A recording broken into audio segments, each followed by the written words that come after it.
Okay, I think it's about the time, so I think maybe we can get started for today's joint seminar. And welcome everyone for attending today's special event that we have a very great joint seminars with UBC and UW.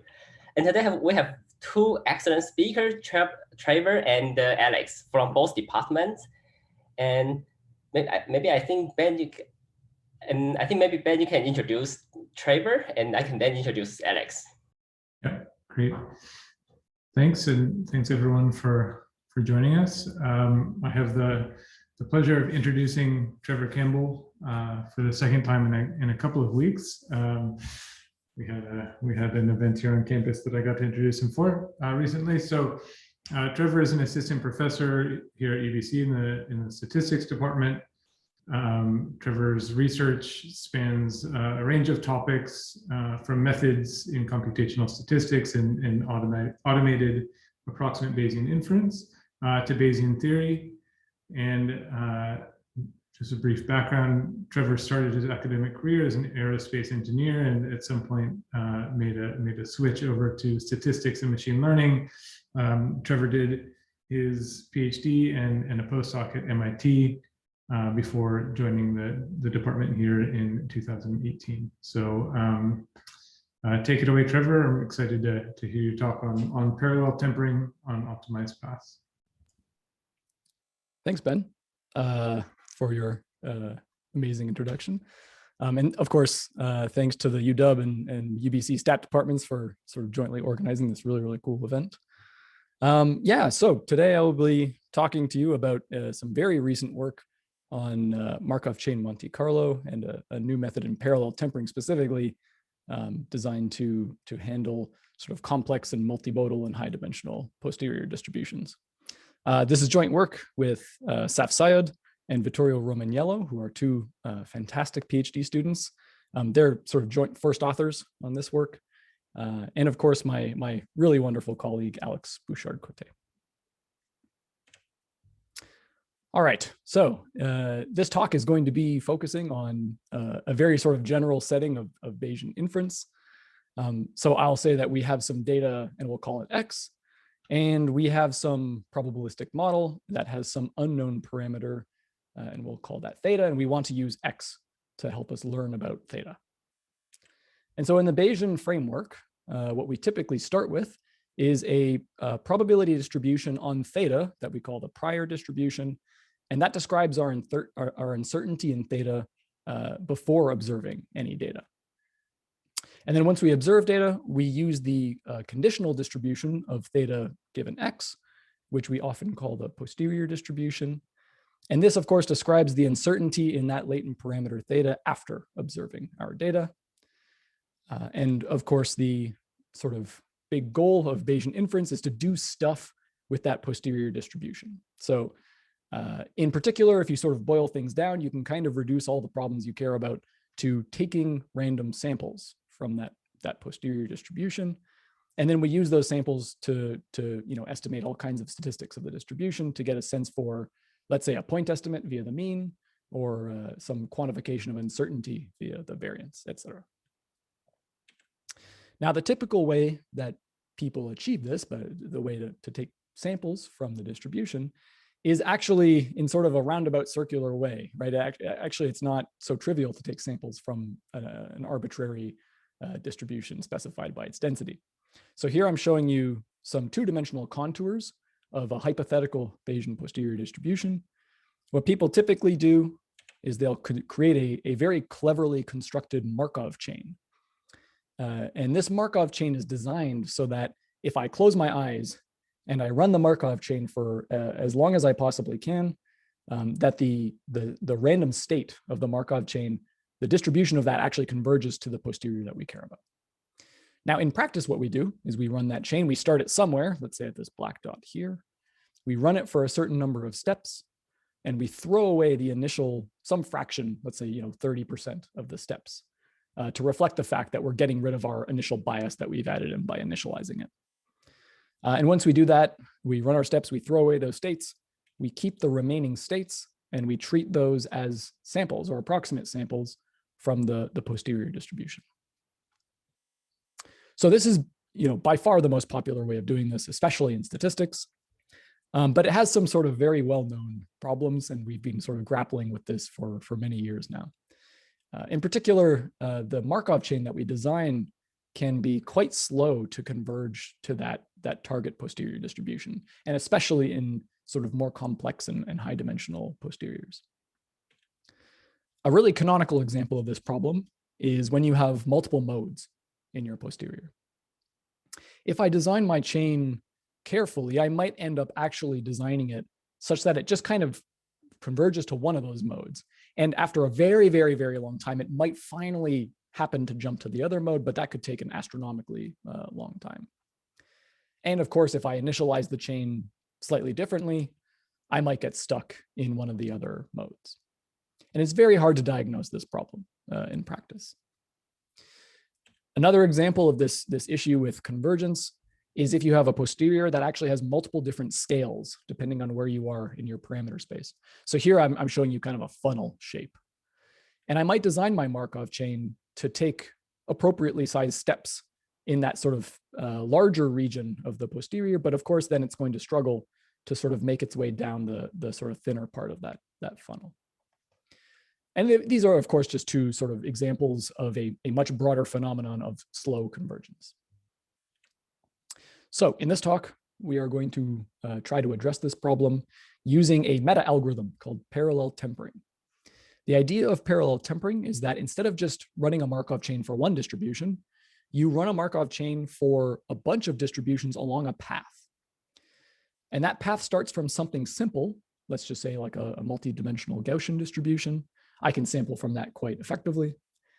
And I generate my path by sort of interpolating from the Gaussian to my complex, maybe multimodal target. And the secret sauce of parallel tempering then is that I run my Markov chain in each one of those distributions, but I swap the states between them. So for instance, it might be easy for me to sort of explore this region of probability mass here, including this lobe that juts out. It might be quite difficult for me to do that in this distribution along the path because there's this sort of choke point here, right? I might have trouble getting from this region into this region. But because I'm allowed to swap states between these two chains along the path, I might have my state here, and I swap it into this chain, and I end up exploring this sort of more isolated region of mass. The big question that we're going to answer in this talk is, which path should we use? And in particular, we're going to propose using optimized paths. We're going to introduce a flexible family of nonlinear paths to use, an optimization algorithm to choose the path. Along the way, we'll do some theory on path efficiency, and I'll show some empirical results that demonstrate that using an optimized path actually lets you break previous upper bounds on performance. All right, let's dig right into it. Let's establish some notation first. So my easy distribution to sample from, or my reference, I'll call the density of that pi naught. And for my target, the thing that I really care about sampling from, I will call the density of that pi 1. Now you can think of pi naught as being your Bayesian prior, for example, and you can think of pi 1 as being the posterior. Given my reference and my target, I'll construct a path of distributions from the reference to the target by taking the two densities, raising them to a power 1 minus t and t for t between 0 and 1, and then letting t sort of range between 0 and 1. Okay, and by doing so, in this example here, where I have a Gaussian reference in light blue and a Gaussian target in dark blue, I generate a path of Gaussians that slides left and right between these two.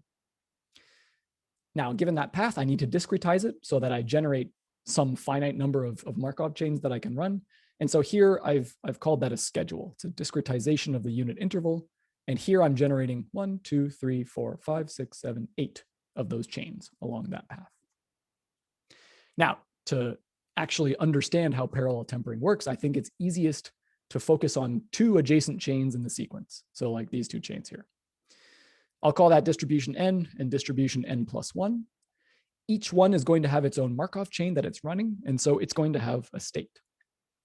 I'm going to color these states, but the colors don't mean anything. I'm just illustrating them to show you where the states move as they get swapped. Okay, parallel tempering for these two chains has two moves.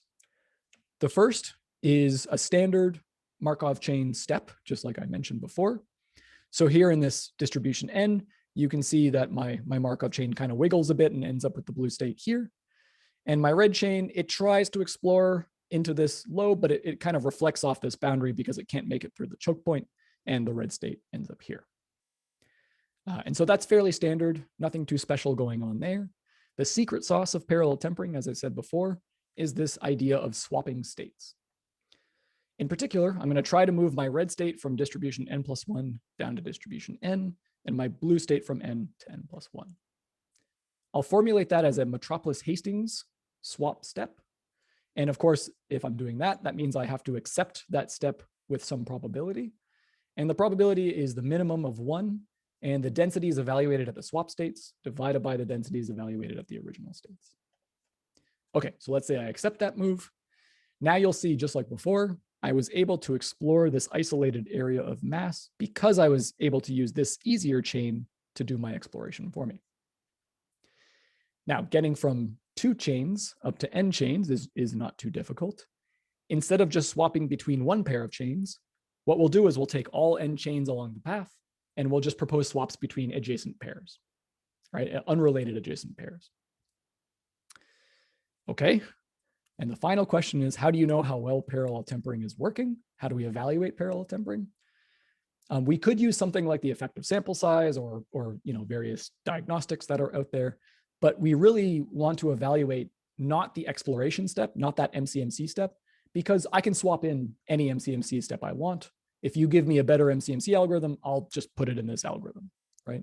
What I really want to evaluate is that swapping, how well the swapping is working.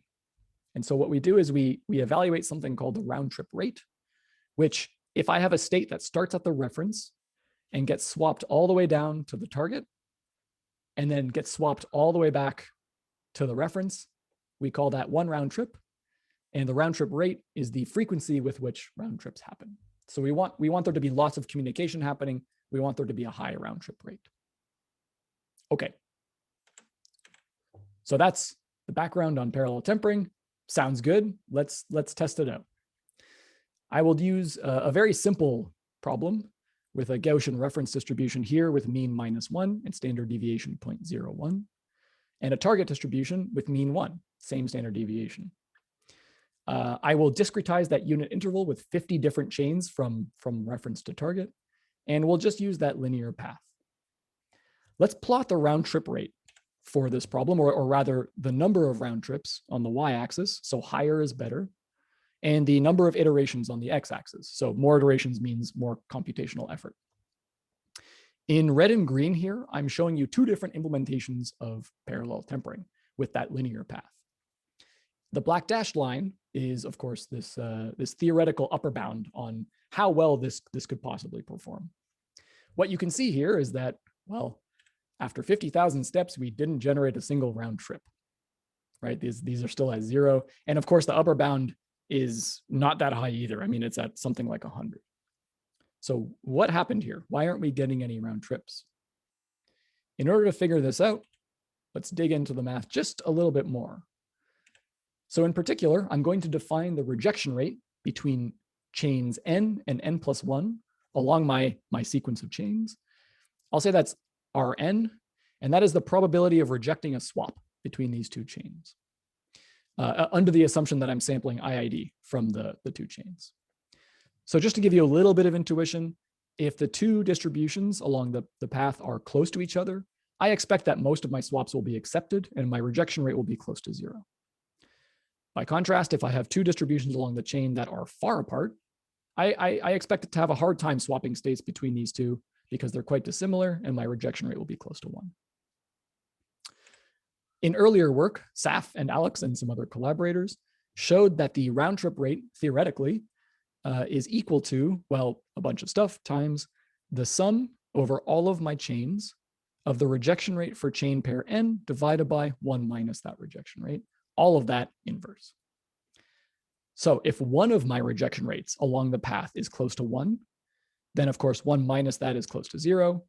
1 r divided by something close to 0, that's close to infinity. And then 1 over all of that, well, that's going to be close to 0. So we really want to make sure that all of my rejection rates along the path are low. They also showed that as I allow myself to use more and more and more chains along the path, so as much sort of parallel computation as I want, that round trip rate saturates. It hits a constant equal to 2 plus 2 lambda inverse. And lambda we call the global communication barrier. We want the round trip rate tau n to be high. We want the global communication barrier, therefore, to be low. In our cute Gaussian example that I just showed, the reference and the target distribution are nearly mutually singular. They're quite different. And as it turns out for this problem, the global communication barrier for the linear path lambda is large. If I look at sort of the intermediate chains that I generated, you can see actually from this picture that there's not a whole lot of overlap between pairs of chains along the path. And this is what leads to that high global communication barrier. So then the question is, well, is this problem just fundamentally hard? Are we kind of done? And I certainly hope not, because this is just about the easiest problem one could consider, right? 2 Gaussians. We should be able to do a good job on this problem. Okay, so can we do better? In order to analyze this, let's establish a slightly more general setup. So I'm just going to repeat my Gaussian example before, except now my mean is going to be at mu0 and mu1 for my reference and target. My standard deviation sigma will apply to both of these distributions. I'm going to define a variable z that is equal to the absolute difference between these means divided by their standard deviation. A large value of z indicates that these 2 distributions are quite far from each other, okay, corresponding to their standard deviation. So we begin our work, or the paper, I guess, by showing 2 important points. First, the linear path for this problem has a global communication barrier that scales like z. So if I increase z, I increase my global communication barrier by the same amount, roughly. On the other hand, there exists a path of Gaussian distributions such that the global communication barrier scales like log z. So in other words, we can do at least exponentially better than the standard linear path. And in fact, we could probably do even better than that if I considered all distributions, all paths of distributions. And just for reference, that optimized path looks something like this to achieve that log z. And you can see here that what we're doing is we're squishing the distributions as we go from left to right. And what that does is that adds a lot more overlap between the pairs, so your rejection rates are lower. Okay. If we're going to consider more general paths than just a linear one, let's establish some desiderata for what we really want out of this. The first is that it should be black box in a sense. We shouldn't require any details about the reference and target. And the linear path, for example, is a really good choice in this regard because all we need to know is the density for the reference, the density for the target, and the fact that it's normalizable for any value of t here, but that's sort of a weak requirement. Second, our family of paths that we work with should include the linear path because if I'm optimizing a path, I want to do at least as well as what we've done before. And finally, as suggested on that previous slide, whatever path family I work with, it should let us squish the distribution as we sort of go from reference to target, right? Because if I am allowed to squish the distribution, then that lets me create a lot of overlap between them, which allows me to make lots of swaps. Okay, the way we achieve this in this work is to develop this new family of paths called the exponential path family. So the idea here is that we're still going to multiply the densities of the reference and the target raised to some power, but now the power is going to be an arbitrary function of t, right? The linear path before had 1 minus t and t for these two, and now we're just going to say they're eta naught and eta 1 as functions of t. Now these eta functions have to satisfy some mild technical conditions. If you're really interested in that, you can read the paper. I'll link it at the end of the talk. But if you're willing to sort of suspend disbelief on that technical stuff, you can see that this idea is not specific to a particular reference or target distribution. Again, just black box evaluation of those densities. By default, this includes the linear path because I can set eta naught to be 1 minus t and eta 1 to be t. And of course, this enables annealing if I set the sum of eta naught and eta 1 to be less than 1, what that means is that I'm effectively squishing those distributions down. So what I've done is I've converted my problem of designing a path of densities to designing a path in two-dimensional space, which is way, way easier. Question, I still have to design a path in 2 dimensions, so what path should I use? Speeding along here, we're going to just use a linear spline for these eta functions. Now, there's a lot of reasoning behind this in the paper. I will give you the short version of it. Basically, if I have a reference distribution and a target distribution and some fancy wiggly path between them, when I actually run parallel tempering, the first thing I have to do, remember, is choose some values for t between 0 and 1. I have to discretize. Once I do that discretization, parallel tempering only see these black dots. It doesn't see the full sort of curvy path.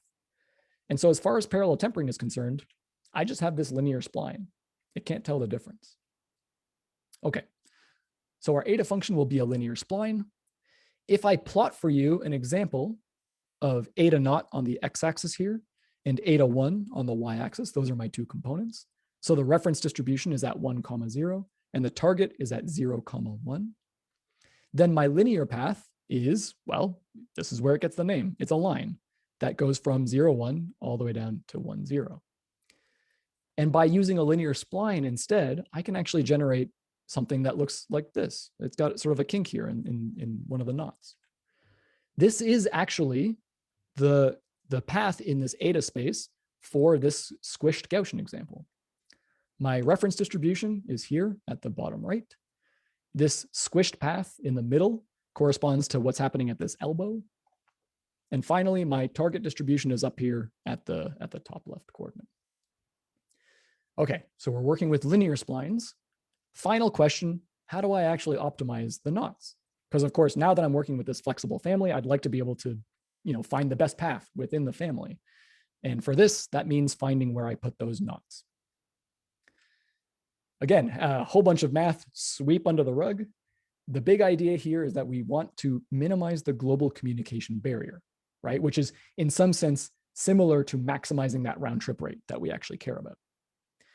Now, previous theory has shown what the round trip rate is, or sorry, the global communication barrier for the linear path. We need to know what it is for a nonlinear path. In this work, we actually derive a formula for that global communication barrier for a nonlinear path. We show that the round trip rate, again, has this nice asymptotic convergence in the increasing the amount of chains or the amount of parallelism. And the generalized communication barrier lambda, that formula, it ends up looking a lot like a path length. It's like a path integral. There's an absolute value that looks like a square root of something squared. It looks like a path length formula. And so the obvious thing to do then is minimize that path length. Now, one more caveat. In practice, again, we're using those discretized points along the path, right? Those are our chains. And so again, we really don't see that full wiggly nonlinear path. We just see this linear spline. And so we're going to minimize the length of the linear spline path, not the full sort of curvy nonlinear path. But it's a good proxy if the path isn't too curvy, right? As long as this doesn't get too crazy, the linear spline is actually quite a good approximation. Okay, so without further ado, let's look at what happens when we allow ourselves to use a more flexible family of paths in parallel tempering. So here I've got, again, my cute Gaussian example. I've got my reference at a normal mean -1, standard deviation 0.01. My target has a mean of 1, standard deviation 0.01. Red and green, once again, are parallel tempering with that traditional linear path. Once again, you can see that there are no round trips after quite a few iterations. Y-axis here, round trips, x-axis, number of iterations. If I allow myself to use a more flexible family of paths, we see a result that looks more like this. Each one of these blue lines is a different number of knots for a spline path. There's sort of 2 important features to see from this. First of all, the obvious one is that all the spline paths result in quite a few more round trips after much shorter time than the 2 linear path methods. the slope here is the round trip rate, by the way. The second important detail is that you can see that not much is happening in early iterations here. And that's essentially because we are running the optimization and the parallel tempering sampling jointly. So in the first, 9,000 or so iterations, it's still kind of figuring out where to put those knots. We're doing the optimization, and eventually it finds a really good setting for those knots, and then the round trips start to take off. This behavior is, not specific to that one very, very cute example. You can see exactly the same pattern here. These plots are the same. Y-axis is the number of round trips. X-axis is the number of iterations, so computational effort. And in all these examples that we've tried, even more than the ones I'm showing you here, the two linear path methods don't do super well. The theoretical upper bound for the linear path methods gets somewhat better, but of course, that's a theoretical bound. And the nonlinear spline path methods actually surpass the theoretical upper bound for the linear path method. So these are doing quite well. The last thing that's worth mentioning here is how this all works with dimension scaling, because of course, in modern models tend to be very, very high dimensional. So what we did just to examine this in a synthetic setup is we generated a normal distribution for our reference with mean -1, -1, -1, et cetera. And our target distribution has mean 1, 1, 1, et cetera. The covariance matrix is 10 to the -2 times the identity. We ran 50,000 scans, and we used a number of chains that scales with the dimension. Okay, so here's the result. On the y-axis here is the round trip rate, so higher is better. On the x-axis now is the dimension of the problem. You can see in particular that all the methods get worse, the linear path method, our new method, but that the relative performance of the linear path method compared with our method actually drops significantly. So the problem does get harder in higher dimensions, but if you care about doing parallel tempering in high dimensions, you should really care about using a nonlinear path because the relative performance increases dramatically. Okay, so I think that's all I have time for in this very short talk. Just to wrap up, we increasingly need the ability to explore intractable multimodal posteriors. There's an incredibly cool example that I didn't have time for here on reconstructing images of black hole accretion disks that Saf and Alex's earlier algorithm was actually used for recently. And as I mentioned, parallel tempering is kind of designed to handle this type of problem, but that the standard linear path that pretty much everyone uses is inefficient in a lot of problems. And in this work, we introduced parallel tempering on a more flexible class of paths, and in particular, optimizing within that class. And we provide an algorithm for doing so and all kinds of lovely new theory about path efficiency for nonlinear paths. Little plug, this paper will show up in ICML 2021. We've got the print on archive there and a QR code if you don't want to have to type that URL out. Thank you. Okay, thank you so much, Trevor. And yeah, because of the time constraints, so I think we'll defer all the questions to the end of the seminar. So now let's move on to the next speaker, Alex Luedtke from our department. And Alex is currently an assistant professor in the Department of Statistics at the University of Washington. He also holds affiliate positions at Fred Hutch Cancer Research Center. And Alex received his bachelor in applied math from Brown University at 2012 and completed his PhD in biostatistics at UC Berkeley at 2016, working with Mark Vanderland. And Alex has been working on a wide variety of very exciting topics, including trying to understanding the uncertainty of population level effect estimation, and also trying to understand how to combine the clinical trial data and observational data into causal inference. And today he's going to talk about a very exciting topic, like trying to connect with machine learning technology to optimal statistical procedures. So without further ado, and let's welcome Alex.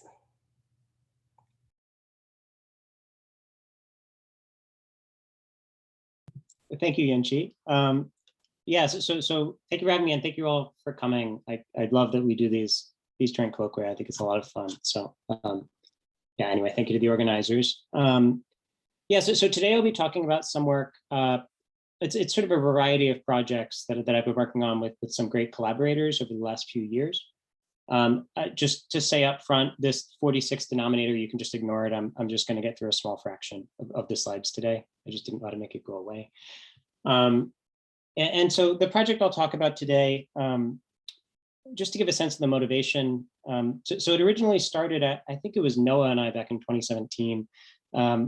Just started reading articles just in the popular press. We came across articles about Alpha Zero, AlphaGo Zero, which was this algorithm by DeepMind that essentially they parameterize. It's a game playing algorithm for playing chess or Go, where they parameterize a player's strategy via a neural network, and over many repetitions of games where the algorithm simply plays itself and they update the neural net weights, they fairly quickly, after a lot of computing power, attain the top playing agents in a variety of games in the world, including chess and Go. And so Noah and I and other co-authors here started to wonder, well, is there a way to sort of use these ideas or this sort of general concept in an area that we care about, which is really statistical estimation and statistical inference. And so that's sort of what got me started with my co-authors on the project today. I'll clarify that the parallels with AlphaZero really end there. It's just purely in very high level motivation. The actual implementation is extremely different, just because the problems are so different. Okay, so just a very high level overview of our objective. So our goal will be to learn some summary S of P of some unknown data generating mechanism P using a data set X drawn from P. So this is sort of typical statistics here.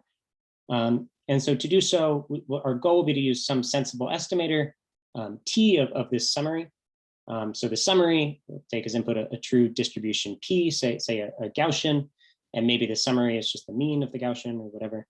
And the estimator is going to take as input a data set of say, n observations, for example, and they could be independent. And then it will try to return the mean of said Gaussian. And there are, of course, many other interesting summaries. I know I don't need to tell you all this, but we have association measures like correlation and other measures like distance correlation, etc. We also have causal or summaries that come from causal inference. So like average treatment effects, which under certain conditions can be related to a causal effect estimate. Similarly, we can frame direct and indirect effects as some summary of a distribution that generated our data. And we're not restricted to real valued summaries. We can also think about, for example, prediction functions. So our summary might be a whole function mapping from some feature W to the conditional mean of Y given W.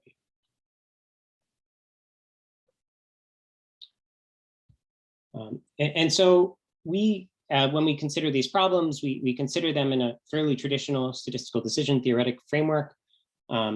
So because our motivation was the sort of game playing algorithm, it's natural that we also approach these statistical decision problems as games, following the formulation from Waldbeck in the 40s.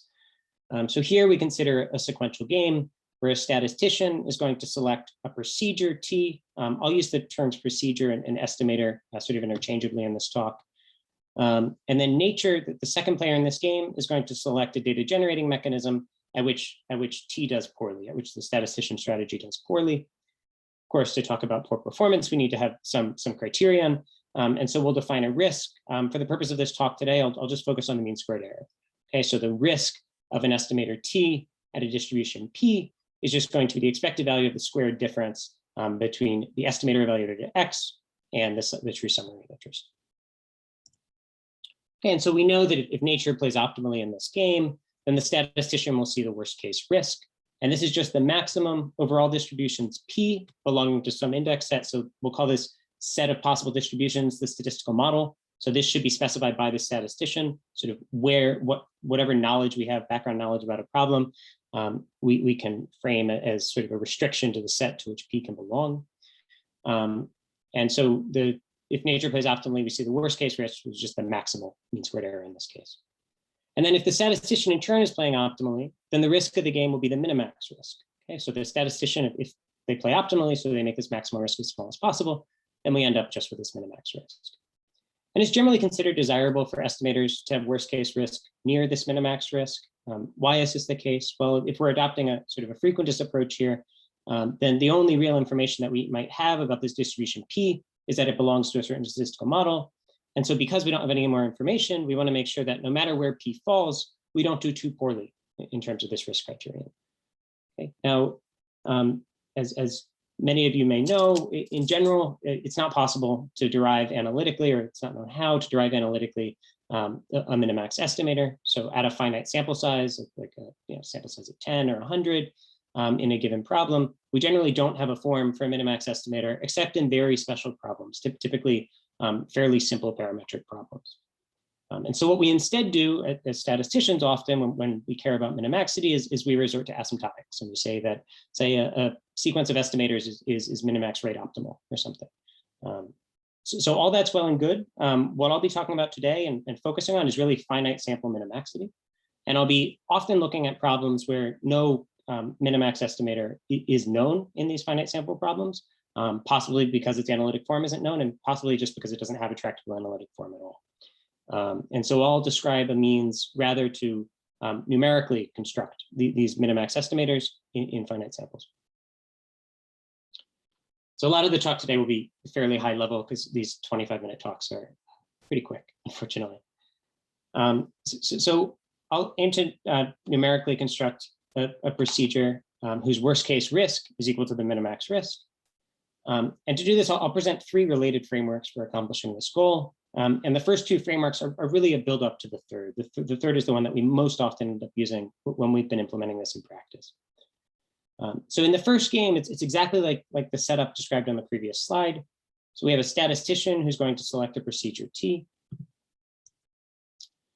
Then the second player, nature here, is going to select a data generating mechanism P that's difficult for T, at which this T does poorly. Then, based on the knowledge of what was seen from the previous game, so based on the knowledge of the fact that T does poorly at P, the statistician will update the estimator. I'll give you a schematic on the next slide. We'll update the estimator in such a way that in the future, the estimator will perform better at the distribution P. Then nature in turn, now that the statistician has updated their estimator, nature in turn will select a new data generating mechanism that's difficult for this estimator. And we'll just iterate over and over. The statistician will keep improving, and nature will keep finding a new distribution at which this estimator does poorly. And many games later, the hope, and I'll give an overview of some theoretical results that we have later. The hope is that the statistician will play optimally, and in particular, we'll be selecting a minimax optimal procedure here. So a more schematic view of these algorithms. So again, it's iterative because the statistician's updating their estimator over time. So I'm just going to show one step on this slide. So at time K, we begin with some procedure TK. Okay, then this box here is representing nature's optimization, where nature's goal here is going to be to find a distribution PK at which TK does poorly. So these sort of schematic here is describing perhaps a sort of a gradient ascent approach, where you'll just update a distribution PK, and you'll update the indexing parameters over time in such a way that TK should do poorly there. Okay, then once we run this inner optimization where we find a distribution at which TK does poorly, we're going to draw a distribution from PK. And now that we have this, or sorry, we'll draw a sample from this distribution PK. And now that we have this sample, we can evaluate the performance of TK at this distribution, or sorry, at this sample of X. So we evaluate the squared difference between TK of X and the summary evaluated at PK. And then we'll update any indexing parameters or any parameters indexing the statistician strategy just via a gradient descent step. So we'll just take the gradient of that squared difference, and then we'll just update the estimator. So we might, for example, think of cases where the estimator is indexed by some finite dimensional quantity, so that this gradient is just a vector. So often in our experiments, as I'll mention later, for implementation purposes, we end up parameterizing this statistician strategy as a neural network. So this is a neural net that is taking as input a data set and outputting an estimate of the summary of interest. And I'll also give some theory later for the case where we take these gradient steps in a function space. So we look at a functional gradient descent approach. Okay, so just a proof of concept. Because of the length of this talk, unfortunately, this is the only example I'll get to go through today, but I'll point to some papers at the end, and we go through a lot of examples in the papers. So I'd encourage you to look there if you're interested in seeing more. So in this example, the statistical model are normal with a mean mu falling in 0.5 and a variance falling in 1.9. And the estimation problem, this is really just a toy example, just to get us started here. Is what is the inverse of coefficient of variation, mu over sigma? Why this particular estimand or summary of interest? Well, it's a bit nonlinear, so estimating it isn't entirely trivial. And here the observed data is just that we see 10 IID observations from a normal distribution in this model. And so a natural first guess at a reasonable estimator here might be just the maximum likelihood estimator. And so we'll use that as a benchmark here. So in principle, yes, you could, if you were being very careful, derive a better estimator than the maximum likelihood estimator, given that you've only seen 10 observations. But this is a very natural benchmark that a statistician might use if they sort of quickly ask what estimator would you use in this problem. Okay, and as I'll show on the next slide, the iterative scheme that we propose achieves lower worst case risk than does the MLE. Okay, so to get you oriented on this plot, on the y-axis, we have the maximal risk, the maximal mean squared error here. On the x-axis, we have iterations. So as we move to the right across the x-axis, we'll be increasing the number of updates that we've made to the estimator. And then we have two initializations. That's why there are two lines. So in the top blue line, we initialize with a terrible estimator. So we have an estimator that takes as input a data set, basically sets the data set aside, ignores it, and no matter what, just returns a constant. I don't remember what the number is, but let's say, so no matter what the data it receives, it's always going to return the constant 3. Okay, so it's a complete junk estimator that sort of, you have to know nothing about statistics to initialize with. And then the second one we initialize with is the maximum likelihood estimator itself. Okay, so here we're initializing with some knowledge, and then we're asking, well, can we improve the maximal risk of this estimator? Okay, so this first orange dot right here at my cursor, we could think of as a sort of benchmark, as sort of a natural mark that we would like to beat. Okay, and so we see as we update these two estimators, we see that very quickly our maximal risk drops below for both of them, the maximal risk of the initial MLE. And in fact, over time, they begin to behave very similarly in terms of maximal risk. And I'll show in a bit, we have a theoretical guarantee that says eventually these two maximal risks should in fact be the same or very nearly the same under some conditions. So some key points here. First of all, one of the initial estimators was really complete junk, just always returning a constant. And yet we were able to recover a reasonable estimator. So in my view, this is interesting because it provides another way to approach these frequentist minimax problems where we can essentially just use optimization tools to learn a minimax estimator. And then the second key point here is that the games that I'm talking about here, so each iteration, I can think of it as a game, and these games use entirely simulated data. So there's no real data that's needed to train the procedure to learn these estimators. All we need is to know what our statistical model is, and from there we can run the entire optimization scheme. Okay, so where does the real data come in? Of course, eventually we're going to apply these estimators to real data. The real data comes in after all of the training has occurred. We then just give our estimator this data as input, and we report T of X as our estimate of this summary. Okay, so this is nice in the sense that if you end up solving the same statistical problem, estimation problem multiple times, then you can just save the estimator T that you've learned up front, and you can amortize the cost of all that training by evaluating T on multiple data sets. Okay, so what theoretical guarantees do we have here? So here, the guarantees that we derived are relatively typical of a stochastic subgradient method. In our case, we looked in an infinite dimensional space.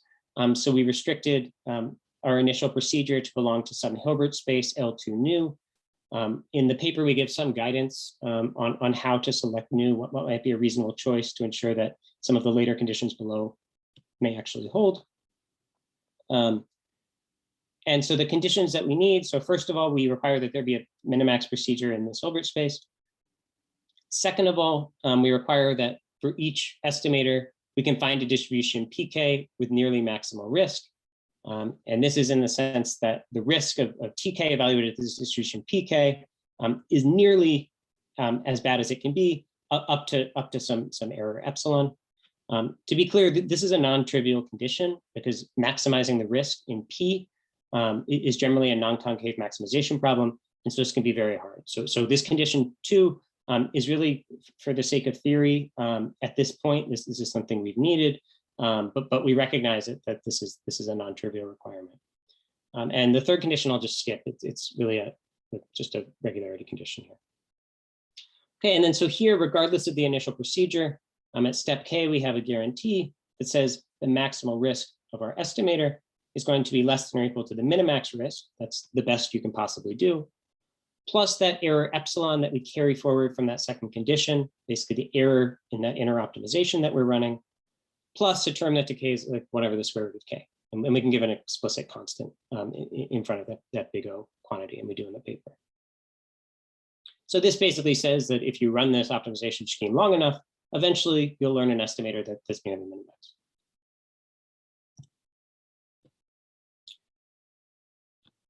Okay, so I'll also quickly discuss another view of the problem, and this is in large part just to motivate the third approach. So it's well known that there's a close relationship between the minimax risk and the Bayes risk under a least favorable prior.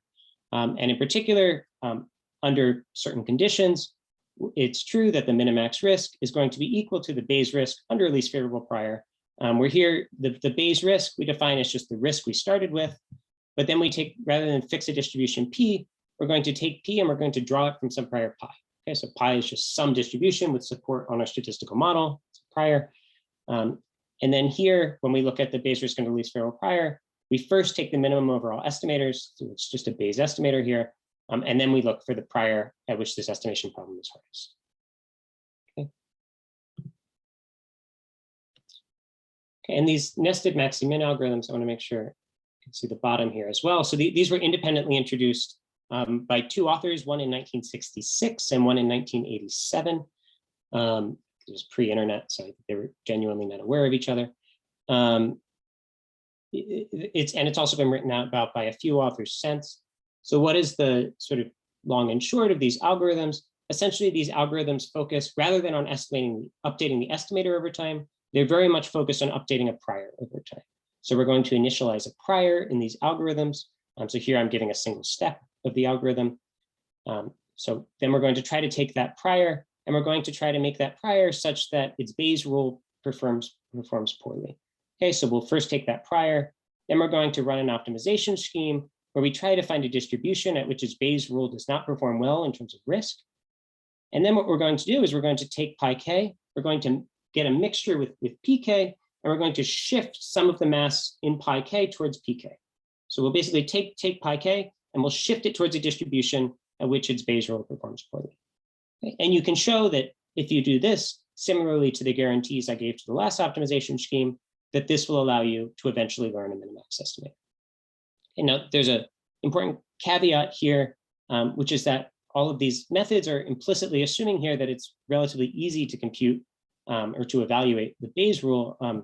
And this isn't true. I mean, generally to evaluate the Bayes rule, it's extremely hard because it will involve drawing from the posterior. And as we saw in the previous talk, drawing from the posterior is not typically simple.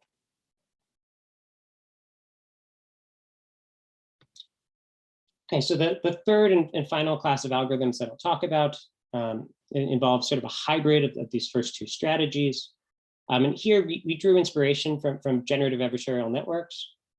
And so here what we do is we iteratively update both an estimator and a prior, and we're going to update them via stochastic gradient descent ascent. My closing slide, I'll give you some pseudocode to make this more explicit, but we'll iteratively update both of these quantities over time.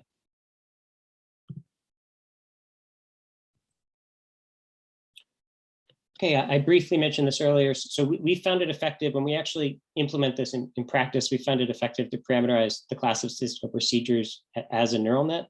I think this is largely true. I mean, or at least in part true, because there's a lot of just fantastic software for optimizing a neural net right now and then learning the weights very quickly and easily. And so we've been able to sort of leverage that in our experiments. So our early experiments that we did, we were using very simple architectures. And so more recently, we've started looking at architectures that are more sort of better motivated by these statistical problems. And we've seen some gains in those settings. Okay, and then one other point before I show that pseudocode. So this iterative scheme that I'll show is going to require us to take a lot of draws from our priors. And again, as was mentioned in the last talk, if you just have some arbitrary density of some sort of arbitrary form, it's not generally going to be easy to sample from it. It's generally sort of this whole hard optimization problem in itself. You require some iterative scheme. And so what we've done instead is we've tried to parameterize the priors in such a way that it's trivial to sample from them. And this is again motivated by the GAN literature. So what we do is we define a function gk. So G is going to take as input noise, U drawn from some distribution, it could be a uniform distribution or a Gaussian, doesn't matter. And then it's going to output GK of U, which is a distribution in our model. So this will be the parameters indexing a distribution. So sort of schematically here, it's just a multilayer perceptron. We're taking as input noise, two Gaussians, and then we're going to output a mu and a sigma, say a mean and a standard deviation in a Gaussian problem. Okay, so this is great because now it's trivial to sample from this GK. I just feed it noise, and then out I get a mu and sigma. Okay, this is not so different. It's closer related in like a univariate problem to just working with an inverse CDF. This is sort of just a more general parameterization of a generator.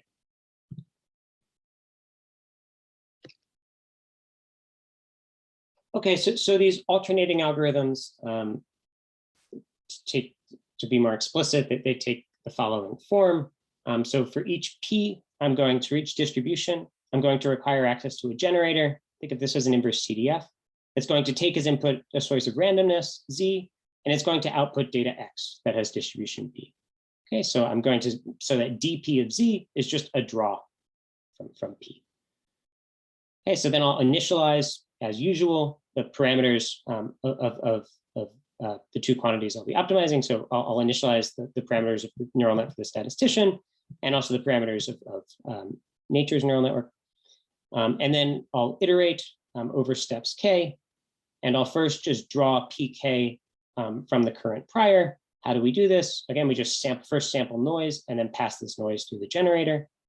Then I'll draw data from that PK. How do I do this? I first sample noise, and then I just define that data as the evaluation of this noise via the second generator, indexed by PK here.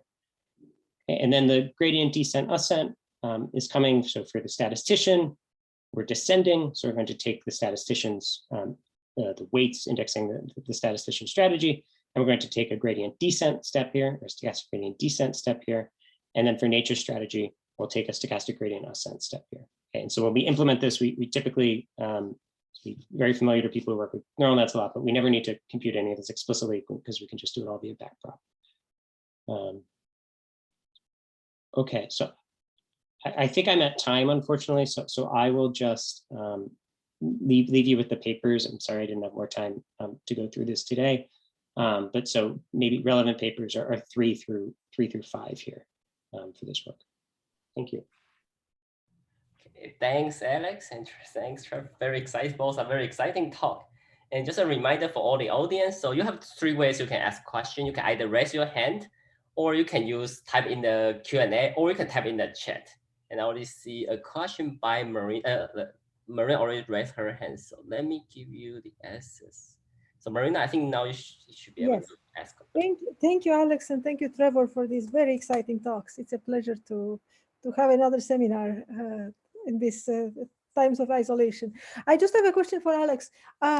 Neural networks are very good at learning things, but within the distribution. And so when we apply them to real data, we are off model usually. So what did you observe?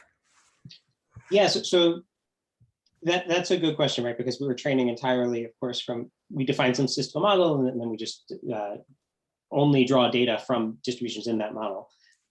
So from what we've seen when we apply it to real data, usually just like in machine learning, when can we most easily evaluate what the truth is? Well, we can most easily do it in like regression problems or supervised learning problems, or we can just use cross-validation or something to evaluate performance. And so there we've seen that we're competitive with real methods, whether we're sort of our statistical model is say a linear regression as sort of a simple parametric case, or if our statistical model consists, say, of distributions whose regression function is a bounded variation or something. So there, in both cases, we've seen that on real data, we are competitive, often outperforming existing methods, not by huge margins, and usually when we are outperforming them, it tends to be in smaller samples, and I think that's in part because existing methods are really motivated asymptotically. So I think it sort of meshes with what we might expect. Thank you. Thanks. And I think I saw a comment from Ken, and Ken was asking like, can you add just adding the reference 325 to the chat so that he can check it out. Another, I saw a question from Java Chen. So the question is for Alex. Is there any restrictions for a domain of P that the nature can choose from? That's a good question. I mean, so it depends. I mean, I think for the initial high-level theory I gave, no, but then you actually need to go implement this thing. So I think from a practical perspective, what we've found is it's effective to parameterize P by a finite dimensional quantity. Now, just like in a lot of non-parametric Bayes problems, the dimension of this unknown could exceed the sample size in such a way that for all practical purposes, you're in a non-parametric or at least very flexible model. However, I mean, in the end, you actually need to run this optimization. And so at least at this point, all we know how to do is do it in finite dimensions. Okay, thanks. And so, okay. I saw another question by Anoop, and it's about PD requires sampling from, I think this is the question for Trevor. It's about PD requires sampling from like a pi t, which are continuum of the starting density P0, and the target is P1. And so it's assuming that PD can itself be very difficult to sample from because of the weird combination between these two densities, like target and the reference. And how does your method address these problems? Yeah, thanks for the question. Our method, our new paths, are as easy to sample from as the linear path. So if you can sample from the linear path, which is what people typically do in PT, all we're doing is we're replacing that exponent in the path description with a general function. So basically, if you have a black box that lets you evaluate the log density for your reference and a black box that lets you evaluate the log density for your target, both of which you typically have, then you can evaluate and run MCMC for any distribution along the path. Now, I did mention that there's that one little caveat, which is that the distribution has to be normalizable. And so that is something that you have to check in advance. But typically, that's not such a big deal. In most cases in practice that you'd run into, that is true. Okay, thanks. Oh, I think there's a question from Carlos. Okay, just let me, okay. I think Carlos, now you should be able to speak, direct ask questions. Hey, can you hear me? Hi. So Alex, my question is for you. So I saw in the abstract that this procedure can also create intervals. Can you elaborate on that? Can you guarantee coverage or things like that with your procedure? Yeah, that's a good question. So we did implement an approach for developing confidence intervals in the first paper. I don't think I could tell you all the details now, but what I can tell you is that it was really hard for us, and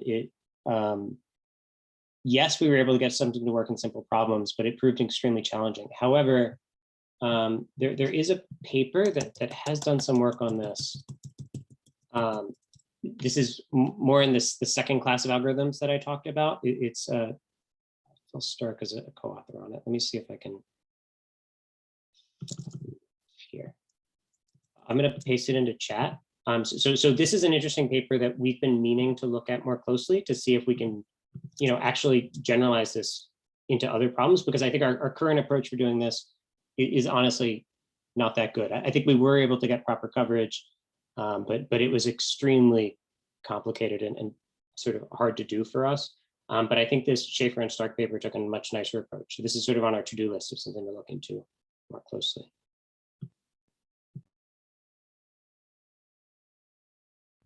Okay, thanks. Other questions? Oh, here's a question from Bruce. So let me, Bruce to talk. Yeah, Bruce, you should be able to speak. Thank you, Yenchi. So I have a question for Trevor, and I'm a little ignorant about this cutting edge stuff on this MCMC stuff. Round trip rate. Can you give a feel for why that's a sort of optimal thing to optimize? It's a new thing to me. Why is it the optimal thing to optimize? That's a very, very good question. I'll explain why it's a good idea to optimize.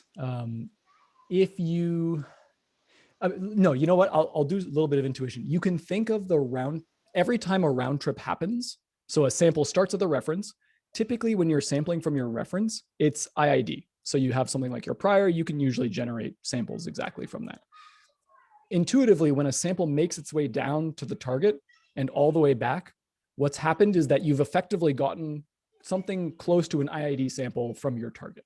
Now, it's not quite that simple, but that's sort of a good intuition to build in. You've gotten some sort of independence that has happened there.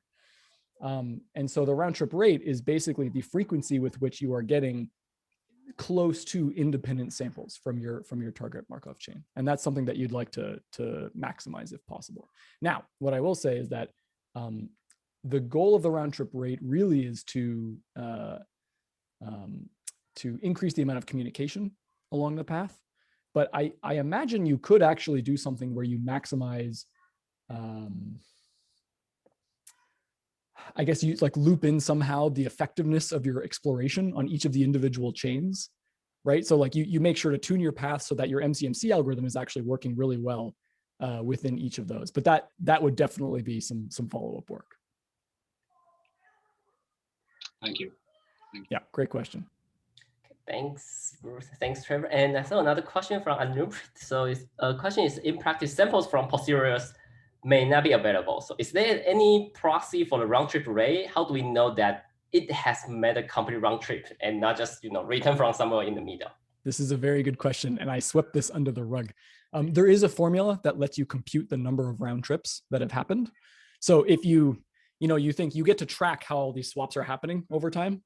And so you can actually, you do a bunch of math, a bunch of combinatorial fun stuff, but you can actually write down a closed form for the number of round trips that have happened. So you can compute that directly. Okay, thanks. Other questions? So actually, personally, I have a question for Trevor. So I'm just out of curious because when you show this very beautiful transition from like path from one distribution to the other, it kind of reminds me of this optimal transport theory. Like they try to kind of view ways that you can transport from one distribution to the other. So I'm just curious, like, can you comment on like a relationship around that? Yeah, I wonder if okay, so here's the thing. It's a very weird geometry that we're working with, right? Because the length of our PT path is determined by how well you're swapping between sort of infinitesimally close points along that path, right?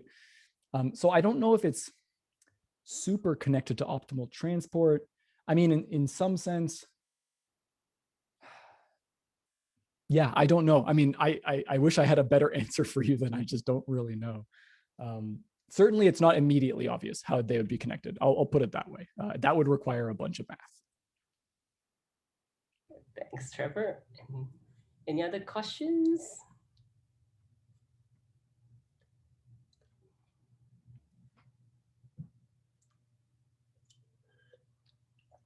Okay, if no, okay. Nupri has another question. I think Nupri, you should be able to ask questions. Yeah, hi Trevor. So thanks for a great talk. I wanted to ask another question, which was like part of the previous one. So typically we would not have samples from the true posterior.